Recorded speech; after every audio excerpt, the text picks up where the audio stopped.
friends, I'm Joytre. Today I'm going to explain another award-winning Bengali film, Paromitar Ek Din.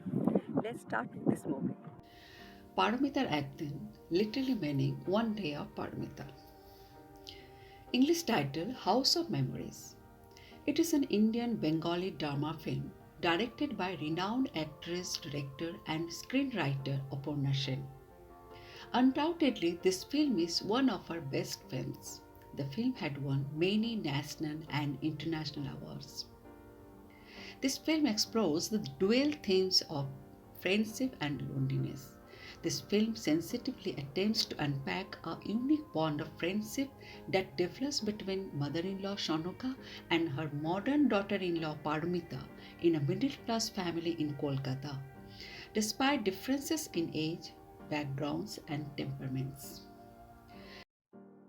According to Sen, through this film, she wanted to challenge the stereotype of adversarial relationship between mother-in-laws and daughter-in-laws in our society.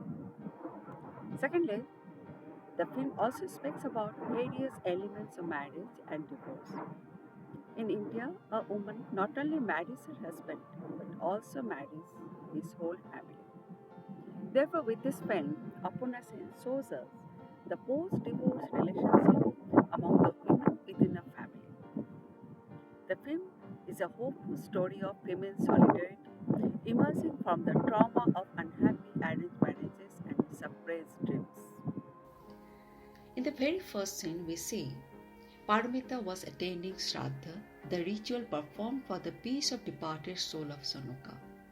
Paromita took a leave of absence from work to attend it, as it is the funeral of her beloved ex-mother-in-law and her old friend. People around her were behaving a little awkwardly there. They didn't like her presence even though she had done a lot, nursed Sanaka at her deathbed. Paromita was so deep in her memories, she didn't notice the awkwardness. Maybe she was ignoring them. Sanaka chose beautiful Paromita as her daughter-in-law for her youngest son, Biru Shanna. Paromita is an orphan brought up by her maternal uncle, but she is modern, beautiful and educated woman. Paromita and Biru's marriage was an arranged one. Paromita found her husband Biru drunk, ill-behaved and narrow-minded from the first night of their marriage. Soon after their marriage, she gives birth to Pablo, a son, the only heir to their family. Everyone was very happy. At 11 months of his age, Paromita came to know that her son Bablu has cerebral palsy, much like her sister-in-law Kuku, who is schizophrenic. According to doctor, Bablu won't be able to walk, won't be able to even lead a normal life. Everyone in the family is upset with this news. Kuku, the youngest child and daughter of Sanaka, is portrayed as an innocent and extremely forgiving woman who never gets angry towards the people who treat her badly. Kuku's character in this film is either met by pity or anger. Despite of her serious mental disorder, she has soulful singing voice that entices everyone. In the film, both Kuku and Bablu help bring Sanaka and Paromita together, but in the process they remain lonely and friendless. Kuku loves her mother and sister-in-law Paromita. She is fond of food. She understands who likes her, and sometimes she welcomes Moni Mama, sometimes she feels Bablu. She leads a lonely life with the dream of getting married one day and having a family of her own. But when she shares this dream with her family, her mother bursts in anger. Maybe Sanaka fears the laughter and comments of their relative when Kuku expresses her impossible wish. Here Kuku's acting was very realistic. She was awarded with National Film Award for Best Supporting Actress for this role. Biru insensitively blames Paro for Bablu's condition, saying it's something their son inherited from Paro's family. Sanaka reminds Biru that his very own sister Kuku, who is disabled, so who is to be blamed here? Sanaka feels Paromita's pain The stigma that both women faced for giving birth to disabled children and the daily hassles of care work helped Sanaka and Paromita develop an affectionate friendship marked by mutual understanding. Slowly, Paromita understands her mother in law's temperament and her loneliness like nobody else in the family. She is sometimes rough on the outside but has a soft, tender, childish nature on the inside. Sanaka is a poem lover, a movie lover, a good card player, loved going fishing, and is a foodie as well. Moniba Bishar is a friend of Sanaka's elder brother.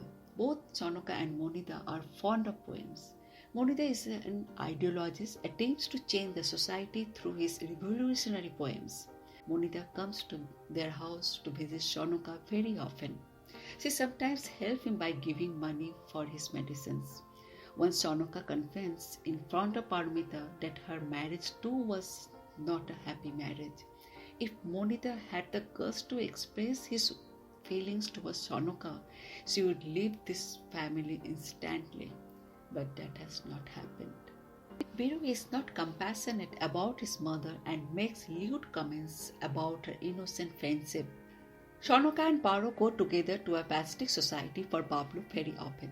They fly kites, play cards, go for shopping and snacking in restaurants together, share and recite poems and childhood memories. After a few years, Paromita's son Bablu died. Paromita starts spending more times at the spastic society to help kids who were like her son.